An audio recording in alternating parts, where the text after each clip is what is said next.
Arc-en-ciel.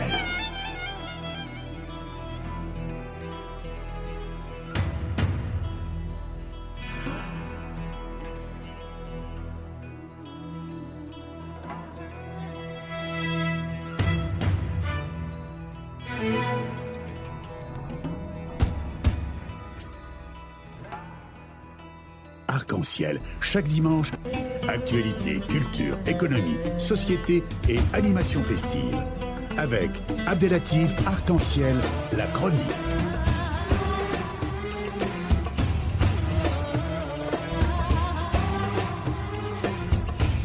Arc-en-ciel info.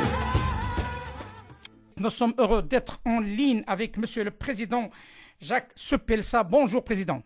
Bonjour chers amis, bonjour. Bonjour et bienvenue dans l'émission Arc-en-ciel que vous connaissez. Nous sommes heureux d'être en ligne avec vous. Bien préciser à notre éditoire que Monsieur le Président Jacques Sepelsa est président de l'Académie internationale de géopolitique et ex-président de l'Université Paris 1 Panthéon-Sorbonne, maire adjoint du 5e arrondissement de Paris. Et la thématique de ce jour, durant presque une demi-heure, voire une quarantaine de minutes, quel avenir de l'ONU face à la volonté impuissante du multilatéralisme et le poids grandissant de l'unilatéralisme, entre chaos géopolitique et respect des souverainetés nationales. Ma première question, Monsieur le Président, est d'ordre général. Je vous en prie. Quel avenir de l'ONU face à cette volonté, comme je viens de le citer, impuissante du multilatéralisme et le poids grandissant de l'unilatéralisme? Mon cher ami, vu la complexité de la question, je souhaiterais avoir 3 ou 4 minutes pour éviter toute ambiguïté. Je vous en prie. D'abord, une petite taquinerie, rassurez-vous. J'ai noté que dans le communiqué, vous aviez comme rubrique « Arc-en-ciel est à l'heure du nouvel ordre mondial ». Et en fait, autant entrer dans le cœur du sujet, nouvel ordre mondial, pour ne rien vous cacher, je suis en train de finir un bouquin que j'appelle le nouveau désordre mondial. Alors vous voyez tout de suite excellent, le c'est contexte. excellent, c'est excellent, c'est excellent, Oui. C'est excellent et je serai heureux d'en débattre le jour de sa sortie. Volontiers. Alors, cette petite parenthèse importante faite, effectivement, le sujet est très très complexe, et je souhaiterais avoir 2 ou 3 petites minutes, faire un petit flashback, comme disent nos amis franglais, pour évoquer de manière la plus objective possible cette question. Nous sommes en 2018, ça c'est banal, ça veut dire tout simplement que l'ONU va bientôt fêter ses 3 quarts de siècle. Nous sommes aussi en 2018, c'est encore banal, ça veut dire que depuis un quart de siècle, nous sommes sortis du fameux monde post-bipolaire, du fameux monde bipolaire. Nous sommes dans le monde post-bipolaire. Et sans vouloir trop caricaturer, les anciens s'en souviennent, je suppose, entre 1945 et 1990, les choses étaient à peu près claires. On pouvait parler de nouvel ordre mondial, c'était un système bipolaire, avec d'un côté le monde occidental, l'Alliance Atlantique et l'OTAN, de l'autre côté l'adversaire du Kremlin, le pacte de Varsovie, le Comecon, etc., etc. Et compte tenu du fait que ces 2 superpuissances géraient effectivement le nouvel ordre mondial, l'ONU avait un rôle relativement modeste, ambigu, nous y reviendrons, et d'autre part, et surtout, je crois qu'on n'insistera jamais assez, durant cette période, comme les 2 superpuissances étaient devenues extrêmement cohérentes, solides, et que tout conflit potentiel direct entre les deux était inimaginable, sinon c'était l'apocalypse. Vous ajoutez en particulier le contexte nucléaire, et nous y reviendrons. Bref, compte tenu des divergences, on réglait les conflits, on réglait les contentieux par conflits indirects, et en particulier au sein du tiers-monde. Et c'est pas par hasard si, de la période de décolonisation jusqu'en 1990, le monde n'a finalement jamais connu autant de conflits intra-étatiques, et en particulier dans le tiers-monde. Tout change à partir de 1990, avec l'effondrement de l'Union soviétique, et nous sommes effectivement depuis, alors vous employez le terme de chaos, c'est peut-être un peu difficile, peut-être un peu dur, encore que, je préfère moi employer donc le terme de désordre, mais on n'est pas loin de cette appréciation. Les menaces sont désormais multiformes, les difficultés sont multiples, les points chauds du globe sont de plus en plus nombreux, du Cachemire à l'Amérique latine, du Vanuatu, etc. au Moyen-Orient, sans parler des éléments traditionnels qui se pérennisent, hélas, depuis des décennies, notamment je songe au proche Moyen-Orient. Et c'est dans ce contexte, effectivement, qu'on peut tenter de faire un bilan du rôle des Nations Unies. Et autant le dire tout de suite, ce bilan est relativement négatif. J'essaierai d'entrer dans les détails si vous voulez bien. Bien entendu, Président, Oui. on aimerait bien savoir pourquoi ce bilan qui est négatif. Oui. Au moins, Oui. en quelques mots. Je vous en prie. Mais la période bipolaire, l'ONU n'avait pas fait des prouesses, mais le moins qu'on puisse se dire, il y avait quand même quelques résultats positifs. Je songe en particulier au règlement de certains contentieux africains et latino-américains, la Mésoamérique notamment. Lorsqu'on jette un coup d'œil sur ce que peut faire l'ONU depuis 1990, le bilan est malheureusement saisissant. Pour ne prendre que deux exemples cruels, hélas, la Somalie, la gestion onusienne du contexte de la Somalie a été catastrophique. Le pire, le génocide rwandais, où manifestement les fautes ont été multipliées, commises par pas seulement les casques bleus, mais les responsables de l'ONU. Je crois qu'il y a un contexte tout à fait original, c'est que l'ONU, alors ça c'est banal, a connu un nombre croissant de membres d'adhérents avec le processus de décolonisation. Si j'ai bonne mémoire, nous devons avoir maintenant 192, 193 membres. Inutile de vous dire que les divergences se multiplient par rapport effectivement avec la croissance. Mais surtout, la structure même de l'ONU est viciée depuis un demi-siècle. Et je m'explique, tout est réglé ou non réglé par le Conseil de sécurité. Je vous rappelle que l'ONU, son message, sa mission, c'est la paix dans le monde, pas simplement la paix. C'est le désarmement, c'est les droits de l'homme, c'est l'aide alimentaire, etc., etc. C'est d'abord fondamentalement la paix, héritière de la malheureuse SDN, et je n'insiste pas. Et on est bien obligé de constater que le bilan est singulièrement négatif, tout simplement parce que, dès le départ, le Conseil de sécurité a une structure très particulière, très artificielle, très ambiguë. Je n'apprends rien, je suppose, à nos auditeurs, à savoir que si vous avez 5 membres permanents au Conseil de sécurité, ces 5 membres permanents, rien n'a changé depuis un demi-siècle, Ces 5 membres permanents, c'est des grandes puissances nucléaires que sont les États-Unis, l'ex-Union soviétique, aujourd'hui la Russie, la Grande-Bretagne, la France et la Chine. Et le reste est réduit à pas grand-chose, puisque je sais bien que depuis quelques années, le Conseil de sécurité s'est ouvert à des membres non permanents qui, tous les 2 ans, font une petite rotation pour faire plaisir à l'Afrique, pour faire plaisir à l'Amérique latine. De mémoire, j'ai pas de notes sous les yeux là, mais de mémoire, je crois qu'aujourd'hui, le Pérou et la Bolivie sont membres provisoires, temporaires du Conseil de sécurité. Pour le continent africain, je crois que c'est la Côte d'Ivoire et j'ai oublié l'autre, mais je crois que c'est l'Éthiopie. Je n'en suis pas trop sûr, j'en suis quasiment sûr, si. Il est utile de vous dire que ça n'a rien à voir avec le poids des cinq grands, et a fortiori donc des plus grands des grands, et on aura l'occasion, je suppose, de parler des États-Unis. C'est le fameux ce déséquilibre entre des membres permanents et des membres non permanents d'une part, et surtout le fameux droit de veto, qui fait que, là c'est une banalité peut-être, mais ça bloque constamment, quel que soit le contexte. Les Nations Unies sont paralysées par le fait que l'un des 5 membres, quel qu'il soit, peut, dans cette circonstance plus ou moins particulière, opposer son droit de veto et rien ne bouge. J'ai de mémoire, je répète, j'ai pas de notes sous les yeux, mais j'ai récemment participé à un séminaire sur le Haut-Karabakh, ce contentieux qui oppose l'Arménie et l'Azerbaïdjan depuis 30 ans maintenant. En 93, les Nations Unies ont voté en quelques mois 4 résolutions pour qu'il y ait définitivement la paix entre ces deux pays. Inutile de vous dire qu'avec le veto, dans un premier temps de la Russie, puis dans un second temps, pour d'autres raisons, le groupe des États-Unis, on n'a pas avancé dans le Gotha, et depuis quelques années, les chicagnas de frontières entre l'Azerbaïdjan et l'Arménie à propos du Haut-Karabakh se pérennisent. Et c'est vrai pratiquement à l'échelle de toutes les parties du globe. Justement, Président, parce que la question qui se pose et qui s'impose quelque part, on voit d'autres puissances qui naissent sur un plan international, sur le plan économique, voire militaire. Donc on voit l'Inde qui est là comme une grande puissance. Il y a aussi d'autres puissances qui essaient de submerger, notamment l'Iran, notamment la Turquie, aussi voire Canada. Mais comme vous l'avez bien dit, on est bloqué avec ces puissances.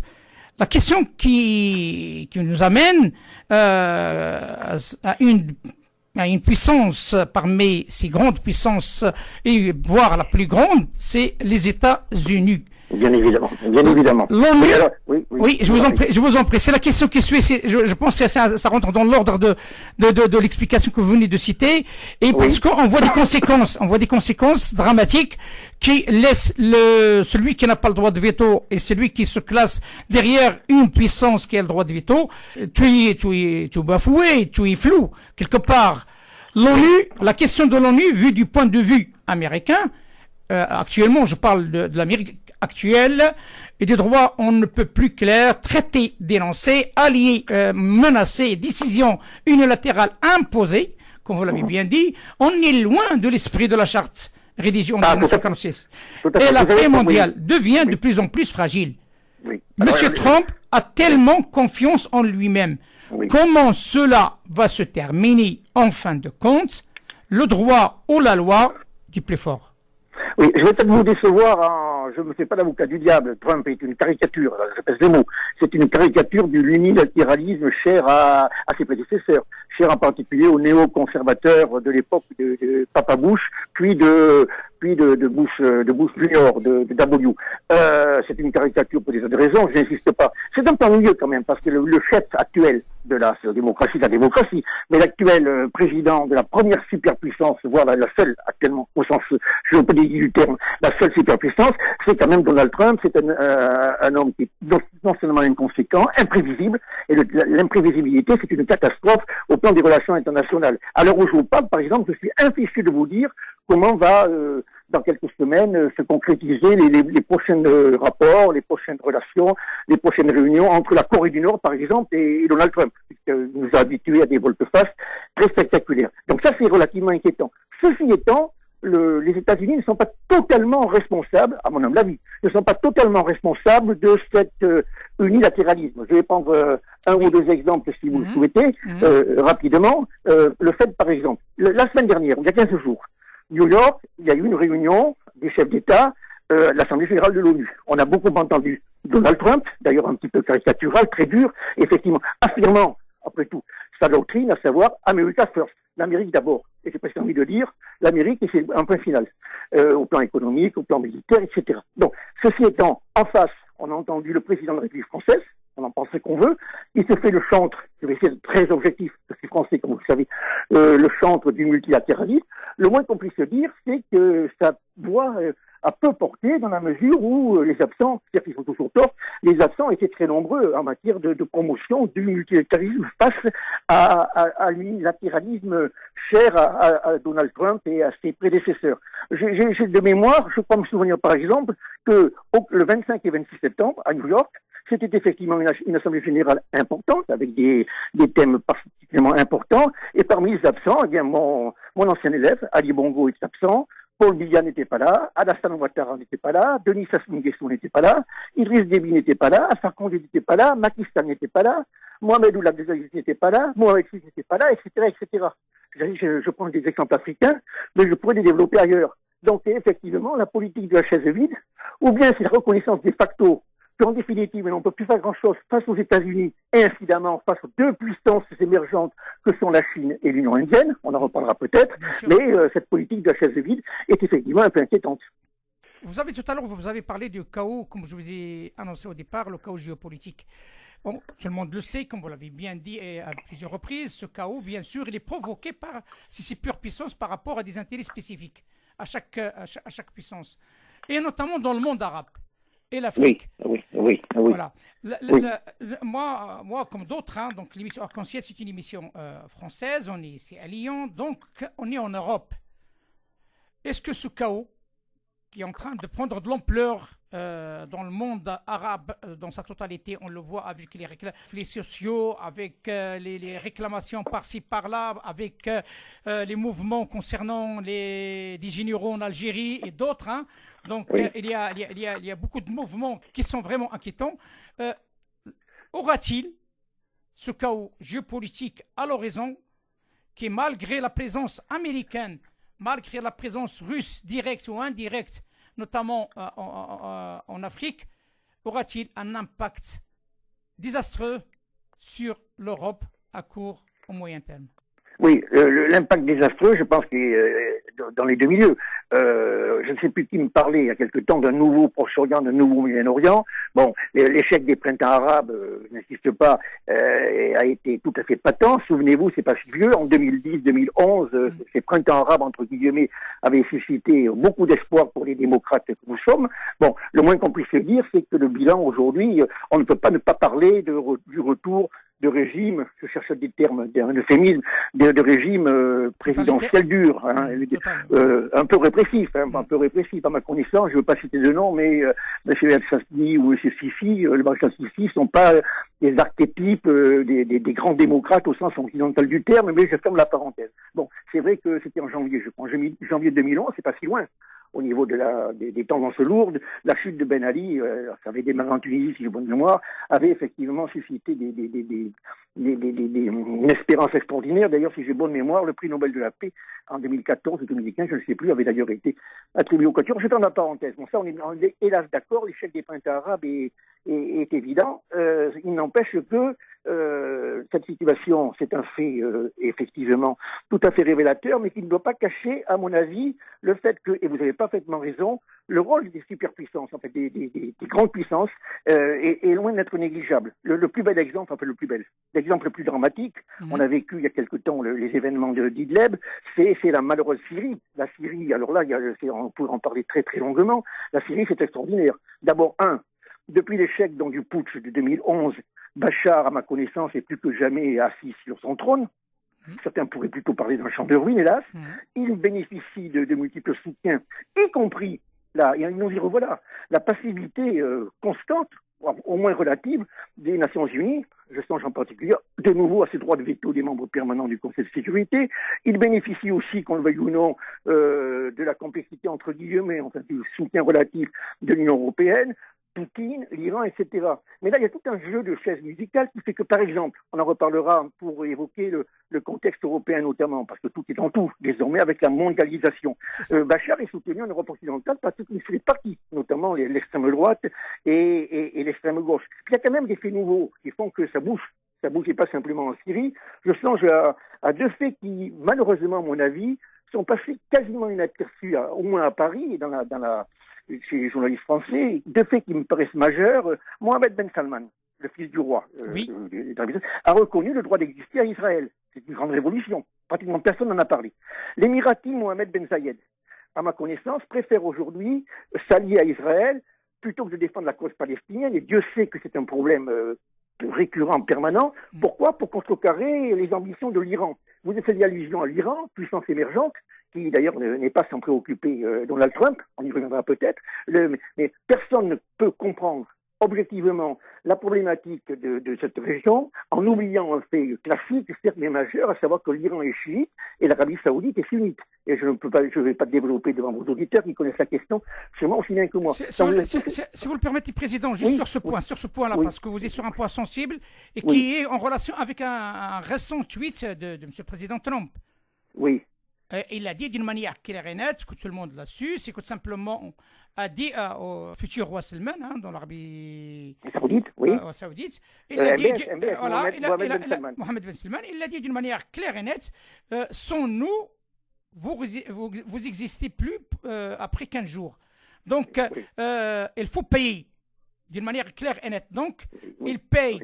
Est-ce que, selon vous, cette déclaration peut être interprétée comme quoi l'Arabie Saoudite et les autres Émirats, comme vous venez de citer, mais d'une manière explicite, l'Arabie Saoudite est sous protectorat américain, sous forme de le régime qu'on a connu depuis un certain temps, le régime colonial et protectoral depuis les années 1900. Donc moi, ce que je souhaite savoir, est-ce que selon vous, on n'est pas, d'une manière indirecte, on est en train de revivre encore ce drame de protectorat après protectorat, on rentre dans la colonisation?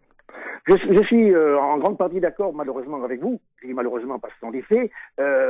Trump, il est ce qu'il est.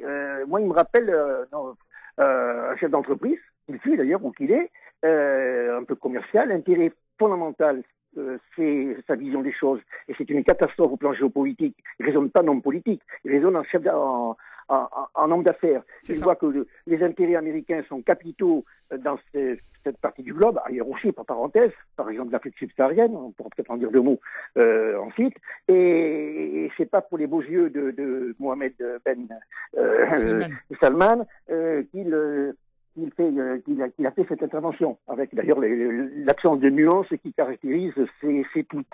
Alors nous verrons bien, mais le fait est que, bon, on a un autre exemple, c'était à la mi-septembre, non, à la mi-août, quand Trump a décidé de doubler les taxes sur l'acier et sur la chimie, j'ai encore oublié quelque chose, en Turquie. Immédiatement, il s'est mis à dos Erdogan, qui lui, à Sochi, a rencontré immédiatement Poutine, et on a cette espèce de jeu de chaises musicales qui fait que dès que Trump prend une initiative, cohérente ou incohérente, ça a toute une cascade de conséquences qui sont loin d'être négligeables, au moins dans cette région. Je pourrais parler longuement de la Turquie au-delà de cet accord de Sochi, mais voilà encore une puissance. On évoquait l'Inde rapidement, vous citez l'Iran à juste titre, on peut aussi citer la Turquie. Exactement. D'autant que j'oubliais l'essentiel, ce qui est un grand paradoxe. Je ne vous cache pas que j'ai beaucoup de mal à expliquer à mes étudiants de master, pourtant ils sont un petit peu rompus la connaissance des relations internationales, comment la Turquie d'Erdogan, vu les relations avec Trump à l'heure actuelle, est quand même aussi un fidèle allié militaire, puisque c'est membre de l'OTAN depuis 1951. Non seulement membre de l'OTAN, mais membre de l'OTAN avec son ami, entre guillemets, sa voisine grecque. Donc on a tous ces éléments qui montrent bien la complexité actuelle de ce processus. Justement, c'est le sujet qu'on va développer avec le général François Chauvencé après vous. Donc, cette guerre de l'information et de la désinformation qui est de taille, qui permettra de clarifier un petit peu ce jeu géopolitique par-ci et par-là avec ce qu'on appelle depuis sur 2 chaises, voire 3 chaises. Donc, tout le monde commence à comprendre un petit peu comment ça se passe. Oui, enfin, ma comparaison avec les chaises musicales peut paraître un petit peu allègre et caricaturale, mais je crois qu'on touche du doigt l'élément d'autant plus essentiel que, continuons la comparaison, le chef d'orchestre actuellement, avec la médiocrité des activités des partisans, le poids des partisans du multilatéralisme étant effectivement très modeste, le chef d'orchestre, c'est Trump. C'est Trump, parce que lors de notre président des États-Unis, la situation serait peut-être pratiquement la même, sauf que Trump est un peu caricatural. Le chef d'orchestre, finalement, de l'orchestre avec une partition qui confine, à mon avis, à la cacophonie, pour poursuivre cette comparaison. Tous ces mouvements géopolitiques laissent des traces sur le plan local. Et c'est pourquoi on constate, à travers la population, qui est une population qui a grandi dans des démocraties, c'est une population qui est bienveillante, qui comprend des choses, se trouve partagée entre ceux qui croient à l'avenir de vivre ensemble, mais il y a d'autres qui développent des idées identitaires. Et ce qui est surprenant, c'est qu'il y a, il ne se cache pas, donc M. Steve Bannon, qui est venu aussi en Europe pour appuyer ces populistes, ces mouvements populistes sur le plan européen et notamment pour les prochaines élections européennes. Comment vous voyez ça, s'il vous plaît? Je vois ça de manière un petit peu banale, hélas, puisque ça fait la une de l'actualité, les phénomènes migratoires. Le populisme, d'abord, je suis de ceux qui pensent que quand les journalistes nous disent le populisme, c'est le mal du XXIe siècle, je ne crois pas. Il existe depuis l'Antiquité, toute l'histoire de l'humanité a été marquée par des populistes. Je songe en particulier à la civilisation romaine qui m'est chère. Comme la parenthèse, ce qui est vrai, en revanche, et vous avez parfaitement raison, c'est que ce populisme est, depuis quelques années, en plein essor en Europe. Alors, ça s'appelle populisme, nationalisme, protectionnisme, fermeture des frontières, peu importe. Ce qui explique d'ailleurs qu'on y retrouve les extrêmes. Alors, le problème, c'est que jusqu'à ces dernières années, on constatait que c'était surtout l'Europe orientale, le fameux groupe de Visegrad, la Hongrie de Viktor Orban, la Pologne, la Slovaquie, la République tchèque. Mais aujourd'hui, l'Europe occidentale elle-même, notamment l'Europe méditerranéenne, je songe à Matteo Salvini pour l'Italie, l'Autriche de Sébastien Kurz, l'Espagne, la France du Front National, du Rassemblement National, tout ceci bouge, et y compris des pays scandinaves. Ce qui me permet une toute petite parenthèse, c'est que je suis de ceux qui pensent que quand on explique le populisme par les difficultés économiques de ces pays, c'est un facteur, mais il est loin d'être unique. La preuve des pays scandinaves qui est en dynamisme économique indéniable. Donc le vrai problème, c'est effectivement la péjoration du fait d'ailleurs du contexte international et puis de certaines responsabilités, des relations entre les deux rives de notre Mare Nostrum, de notre chère Méditerranée, avec en particulier les phénomènes migratoires. De mémoire, je crois par exemple que pour le premier semestre 2018, les migrants ont dépassé le cap des 10 000 en Espagne, de 15 000 en Italie, etc. Et là, c'est là que je crois qu'il faut nuancer les analyses et s'opposer par définition, bien sûr, au populisme. C'est qu'il y a plusieurs coupables. Il y a plusieurs coupables. Alors, je ne veux pas être désagréable à l'égard de certains pays africains, mais en toute objectivité, dans certains pays d'où partent les migrants, le fléau du sous-développement, la corruption, le mythe des Eldorado occidentaux a certainement joué un rôle. Mais donc, le deuxième coupable, à mon avis, les passeurs, avec tous les drames humanitaires que l'on sait. Certains pays méditerranéens n'ont pas joué le jeu. Je songe en particulier à Malte, qui touche pourtant des aides de l'Union européenne tout à fait spectaculaires. Certaines ONG, moi je ne me cache pas derrière mon petit doigt, certaines ONG ont commis aussi des erreurs dans la gestion de ce drame humanitaire, en faisant de la politique étrangère sans avoir de lien avec un gouvernement. Et enfin, et nous y voilà, et la boucle à mon séance civil, l'Union européenne qui depuis quelques années, et Dieu sait que je suis pro-européen, a fait, à mon humble avis, sur ce sujet, a pratiqué une politique immigrationniste très mal contrôlée. Alors, vous faites tout ça, et vous mélangez tout ça, et vous avez une situation d'autant plus désespérante que, une anecdote, j'ai vérifié.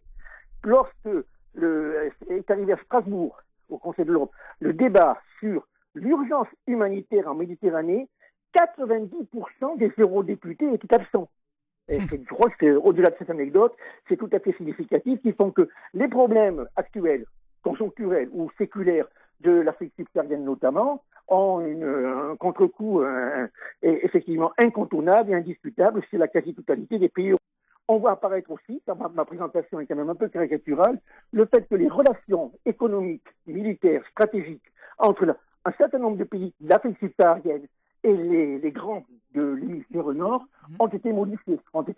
Les ex-métropoles, la Grande-Bretagne et la France, eux, ont une position de plus en plus, comment pourrais-je dire, je cherche encore un euphémisme, relativement très modeste, relayée par l'apparition de la Russie un peu, mais surtout de la Chine et des États-Unis. Et nous y revoilà. Je crois, à mon humble avis, que les Américains et les Chinois, s'ils sont au Gabon, s'ils sont au Togo, s'ils sont en Côte d'Ivoire, etc., c'est pas pour le plaisir de faire de l'humanitaire, c'est tout simplement aussi que, au-delà du pétrole, par exemple, le golfe de Guinée recèle des ressources en hydrocarbures tout à fait spectaculaires. Et on pourrait multiplier les exemples. Justement, donc vous étiez en train de me répondre directement sur ma dernière question concernant cet enjeu d'influence, hein, et le pourquoi de cet enjeu d'influence sur l'Afrique par l'intermédiaire d'autres puissances, notamment chinoises, russes et indiennes, mis à part qui sont traditionnellement installées depuis plusieurs années sur le sol africain. Une réelle contradiction. Cette réelle contradiction, ça se voit avec ce qu'on est en train de parler. On parle d'une population, bientôt l'Afrique, il va doubler, tripler de population. On voit une population jeune qui n'a ni la santé, ni l'éducation, ni la justice, ni l'entrepreneuriat, et qui est ouverte au monde à travers la mondialisation. Et on voit des personnes qui sont installées sur des pouvoirs. Ces personnes sont soutenues par les grandes puissances. Et on voit, et on le constate avec, tout le monde le dit, il y a de la corruption, bien entendu, il n'y a pas du travail effectif vis-à-vis de cette population pour l'entretenir, pour qu'il y a au moins un minimum vital de dignité parfois. Oui. Ça fait mal quand même, Monsieur le Président. Il n'y a pas de dignité parfois. Oui. Comment peut-on soutenir? Et en même temps, on prétend comme quoi on défend les valeurs de la démocratie.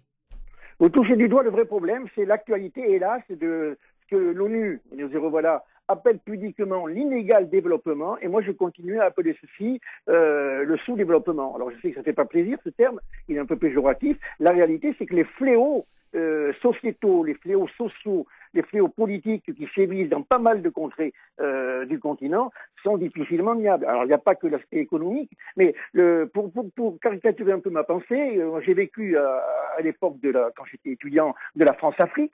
La France-Afrique, bon, elle est quasi mornée désormais, mais elle est manifestement relayée par la Chine-Afrique, ou je crée un néologisme, ou l'Amérique-Afrique, sans jeu de mots. Quand je vais régulièrement au Gabon ou chez Sassou, c'est-à-dire dans le Congo de Brazza, il y a une quinzaine d'années, les Blancs que je rencontrais étaient pour l'essentiel des Français ou des Belges. Aujourd'hui, je rencontre surtout des Chinois et des Américains, enfin américains. Parfois aussi des Québécois, puisque vous le savez, les Québécois parlent français. On touche du doigt l'influence croissante des multinationales pour ce qui concerne les États-Unis, et puis la pénétration chinoise tout à fait spectaculaire avec tout le système chinois, les conditions d'exploitation peu onéreuses, une législation très souple de régimes fiscaux. Vous avez parlé de corruption, je crois que ce serait mentir que de nier ce fléau, etc., etc. Une dernière, si vous le permettez, Président, une dernière explication, mais d'une manière un peu plus particulière. Est-ce que l'offensive de M. Steve Bannon aura-t-il de l'influence ici en France à travers le rassemblement républicain? Oui, le fameux mouvement, oui. Exactement. Sachant qu'il faut savoir quels sont les fondements de M. Bannon et les fondements de Bleu Marine. Oui. Alors, je vais être assez prudent. J'ai très envie de vous dire que le fond de ma pensée, c'est qu'il va échouer. Et en plus, je l'espère. Mais ça, c'est pas objectif. Pour des tas de raisons. Steve Bannon est un homme sulfureux, très américain au sens néoconservateur, et la culture politique du néoconservatisme est, fort heureusement pour l'instant, n'est pas tout à fait dans les gènes, notamment de la République française.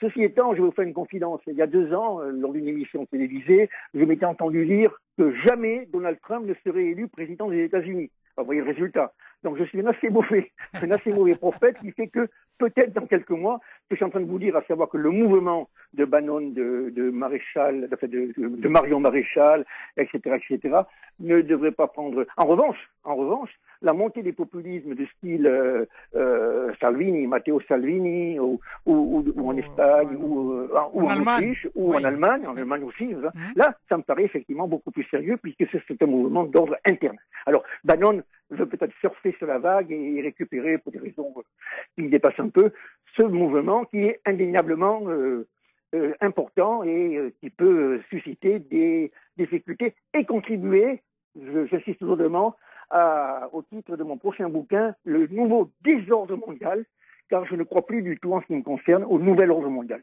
Après cette belle analyse, Président, quel conseil que vous pouvez nous donner et vous donner à la génération future devant tous ces désordres, comme vous le dites, mondial? Quel conseil, quelle vision plutôt optimiste, j'ose dire, ou bien de responsabilité pour que les choses, parce que la guerre n'amène nulle part. Mais le conseil, c'est facile à dire, vous me direz, installé à Paris, mais les conseils, c'est de croire effectivement aux vertus de l'humanisme, le fait que les autres ne sont pas des autres, on est tous pareils, et que fondamentalement, ce sont en particulier au Proche-Orient, mais surtout au continent africain qui m'est, à titre personnel, tout à fait cher, la nouvelle génération, j'espère, va pouvoir effectivement, notamment les futures élites, s'atteler. Ils n'ont pas commencé, ils n'ont pas attendu pour commencer. Je prends un exemple. Heureusement, il y a une vingtaine d'années, par exemple, je me souviens d'une université d'un pays que je ne citerai pas par courtoisie, où 27 ou 28% des diplômés en sciences politiques étaient partis immédiatement en pays anglo-saxon, notamment aux États-Unis, et ne sont jamais revenus dans le pays.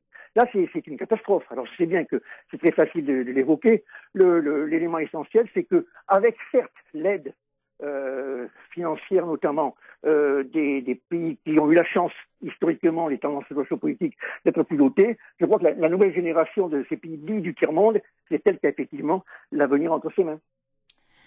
Président Jacques Sopelsa, merci infiniment de cet éclairage, un éclairage très important pour notre auditoire.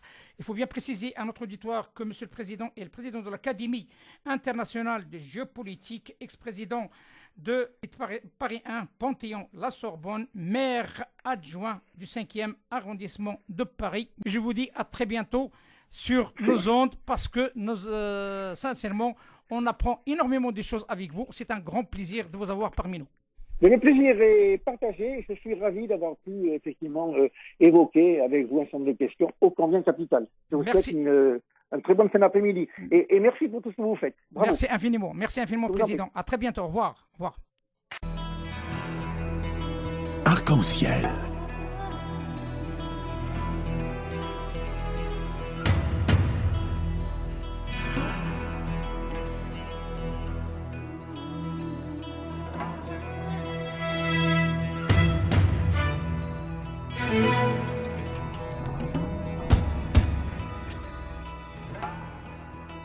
Arc-en-ciel, chaque dimanche, actualité, culture, économie, société et animation festive. avec Abdelatif Arc-en-Ciel, la chronique.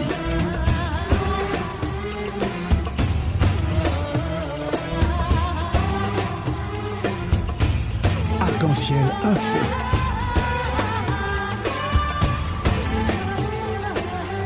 Arc-en-Ciel, animation festive.